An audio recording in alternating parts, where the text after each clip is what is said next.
नमस्कार, मैं हूं प्रवीण और आप देख रहे हैं अपना सबसे विश्वसनीय चैनल इंडिया टाइम 24 न्यूज। भारतीय सेना के शौर्य को सलाम। आज भारतीय सेना ने वो कर दिखाया जिसका 140 करोड़ लोगों को इंतजार था। पहलगाम में आतंकियों ने धर्म और जाति पूछकर सिर पर गोली मारी और कहा कि जाओ मोदी को बता देना। आज मोदी ने बता दिया।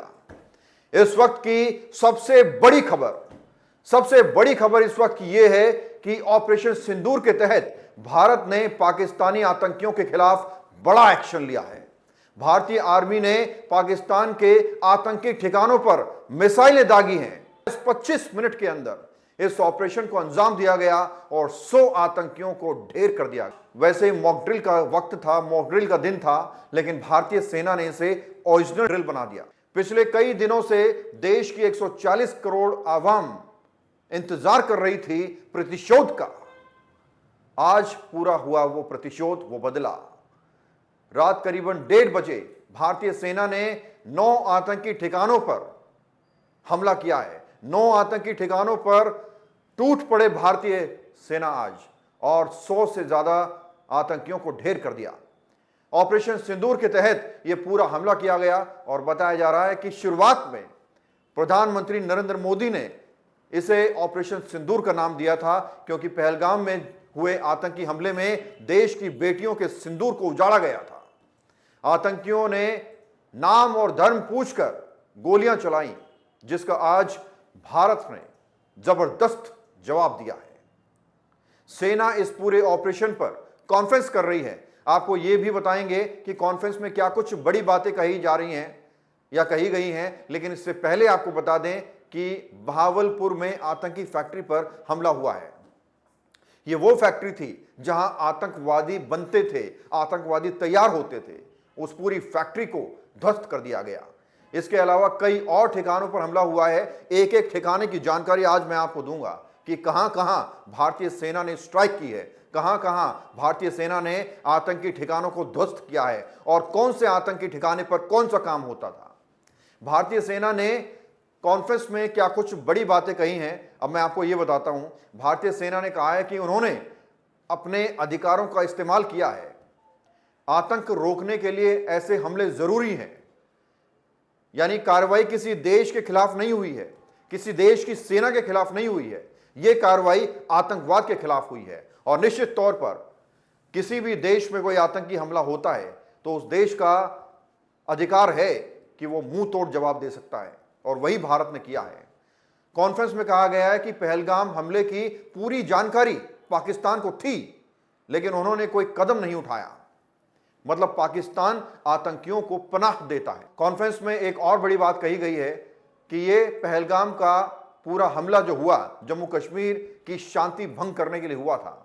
यानी कि धारा 370 हटने के बाद जम्मू कश्मीर में जो शांति बहाल हुई थी, जिस तरह से राष्ट्रपति शासन हटा दिया गया था, नई सरकार बन गई थी और लग रहा था कि 370 हट चुकी है तो अब कोई हमला नहीं होगा, पूरी तरह से शांति थी, लोग खुश थे, नागरिक खुश थे, और जम्मू कश्मीर एक विकास की राह पर चल रहा है। तो वहां पूरी तरह से जो है जिस प्रकार की शांति स्थापित की भारत सरकार ने, उस शांति को भंग करने के लिए ये पूरा पहलगाम में आतंकी हमला कराया गया था। इस बात का खुलासा भारतीय सेना ने किया है अपनी कॉन्फ्रेंस में। इस हमले के बाद पूरे देश में आक्रोश था। हर रोज लोग बदले की बात करते थे। टीवी चैनल्स पर लगातार बताया जा रहा था कि पाकिस्तान थर-थर कांप रहा है, पाकिस्तान को नींद नहीं आ रही है, पाकिस्तान प्यासा मर रहा है, पाकिस्तान यूएन और यूएस के सामने गिड़गिड़ा रहा है। इस तरह की अलग अलग ब्रेकिंग न्यूज हर रोज टीवी चैनल्स पर चलाई जा रही थी, और कुछ लोगों को यह भी लगने लगा था कि यह सिर्फ एक दिखावा है और एक माहौल बनाने की तैयारी की जा रही है, एक माहौल बनाया जा रहा है, होना हाना कुछ नहीं है। लेकिन आज भारतीय सेना ने बता दिया कि जो भी कयास लगाए जा रहे थे वो गलत नहीं थे। आज वैसे ये कहा गया था कि आज मॉक ड्रिल की जाएगी, और मॉक ड्रिल का मतलब होता है कि जब हमला होता है, जब दो देशों के बीच में युद्ध होता है, तो उस केस में जो आम नागरिक हैं, जो सिविलियंस हैं, उन्हें क्या करना चाहिए। और ये मॉक ड्रिल हर युद्ध से पहले की जाती है। अपने नागरिकों को तैयार किया जाता है युद्ध की परिस्थितियों में कैसे वो क्या कुछ करें, ये सब तैयारियां की जाती हैं। इसकी प्रैक्टिस की जाती है और एक सीन क्रिएट किया जाता है, तो इसको मॉक ड्रिल कहते हैं। लेकिन भारतीय सेना ने आज मॉक ड्रिल को रियल ड्रिल बना दिया। किसी को भी इतनी जानकारी नहीं थी, किसी को भी इतना अनुमान नहीं था कि अचानक से रात को 1:05 पर भारतीय सेना आतंकी ठिकानों पर टूट पड़ेगी और मिसाइलों से 9 आतंकी ठिकानों को निशाना बनाया जाएगा। और सुबह सुबह जब आप लोग सोकर उठे होंगे तो निश्चित तौर पर आपको फक्र हुआ होगा अपने देश की सेना पर। हमें भी हुआ, हर उस नागरिक को फक्र हुआ होगा जो भारत को अपना देश समझता है। और जो भारत को अपना देश नहीं समझता है, जो पाकिस्तान की विचारधारा को समर्थन देता है, उनका मैं कह नहीं सकता, लेकिन हर जो भारतीय है उसको आज फक्र हुआ होगा और देश की सेना को हर कोई सलाम ठोक रहा है। किसी भी सैन्य ठिकाने को निशाना नहीं बनाया गया, इस तरह की बात कॉन्फ्रेंस में कही गई है। किसी भी सिविलियन पर कोई हमला नहीं किया गया, यानी कि ये जो पूरा अटैक हुआ है पाकिस्तान में आतंकी ठिकानों पर, इसमें सिर्फ आतंकियों को निशाना बनाया गया है। फौज का या सैन्य जो ठिकाने हैं उन पर कोई हमला नहीं हुआ है, और जो आम जनता है, आम नागरिक हैं, उन पर कोई हमला नहीं हुआ है, कोई उनको चोट नहीं आई है। सिर्फ और सिर्फ ये हमला जो था ये पाकिस्तानी आतंकियों के खिलाफ था। अब देखना ये होगा कि पाकिस्तान का कैसे जवाब देता है या फिर वो गिड़गिड़ाता है अमेरिका के सामने, यूएन के सामने, और पूरे देश में वो कहता है कि भारत ने ये गलत किया है। अब देखना होगा अगला कदम पाकिस्तान का क्या होगा। लेकिन बहरहाल अच्छी बात ये है कि जो बदला भारत की 140 करोड़ जनता चाहती थी, आज वो पूरा हुआ है। और अब आपको बताते हैं कि कौन कौन से कैंप पर हमला किया गया है, कौन कौन से कैंप को निशाना बनाया गया है और कौन से कैंप में क्या काम होता था। सबसे पहले आपको बताएं, सवाई लावा कैंप, लश्कर तौयबा का ये कैंप था और ये बहुत बड़ा ठिकाना था, बहुत बड़ी संख्या में आतंकी यहाँ रहते थे, इसको निशाना बनाया गया। और शेरला बिलाल कैंप, जैसे मोहम्मद का कैंप था, इसे भी निशाना बनाया गया। कोटली गुलपुर कैंप लश्कर तौयबा का कैंप था, एक ये ट्रेनिंग सेंटर था, यानी कि जो आतंकी बनते थे उनको ट्रेनिंग दी जाती थी, उनको इंटर्नशिप दी जाती थी, और यहाँ से ट्रेन होकर वो निकलते थे भारत के विरोध में लड़ाई करने के लिए।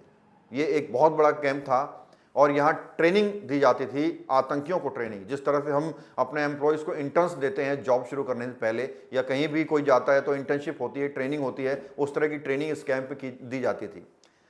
भिम्बर कैंप हथियारों का संग्रह था, यहाँ पर बड़ी मात्रा में यहाँ पर हथियार रखे जाते थे, अलग अलग तरह के खतरनाक हथियार रखे जाते थे। इसे भी भारतीय सेना ने उड़ा दिया है। अब्बास कैंप पर भी हमला किया गया है। लश्कर तौयबा का ये कैंप था और एलओसी से 13 किलोमीटर की दूरी पर यह कैंप था, इसको भी जमींदोज कर दिया गया है।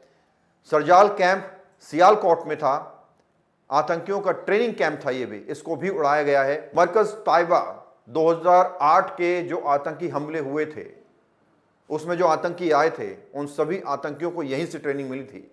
अजमल कसाब जिसे भारत में फांसी भी दी गई बाद में, वो भी इसी कैंप में ट्रेन किया गया था, वो भी इसी का आतंकी था, इसको भी उड़ा दिया गया है।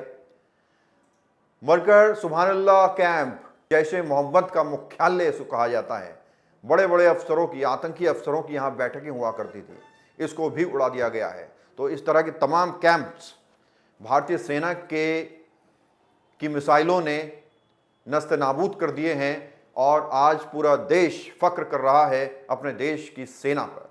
और निश्चित तौर पर जो एक आक्रोश था देश में, वो आक्रोश कहीं ना कहीं कम आज जरूर हुआ होगा।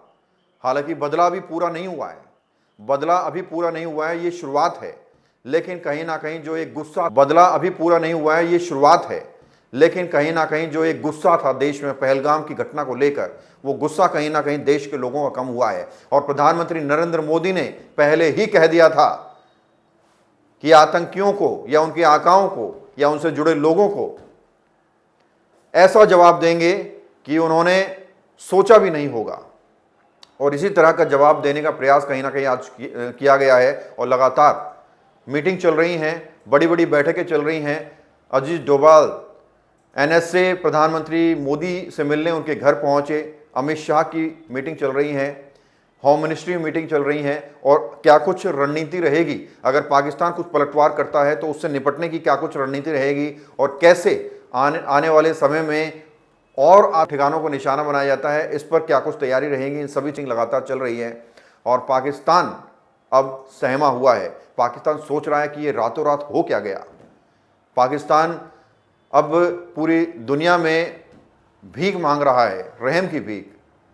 और आपको बताते चलें कि पाकिस्तान भी गीदड़ भपकियां दे रहा था कि अगर भारत ने हमला किया तो उन पर भी अटैक किया जाएगा, परमाणु से अटैक किया जाएगा। नए नए बयान पाकिस्तानी नेताओं के आ रहे थे, लेकिन उनको ये नहीं पता कि भारत पहले भी बाप था और आज भी बाप है। बहरहाल खबर में इतना ही। देश और दुनिया की बाकी खबरों के लिए आप बने रहिए हमारे साथ और देखते रहिए इंडिया टाइम 24 न्यूज़।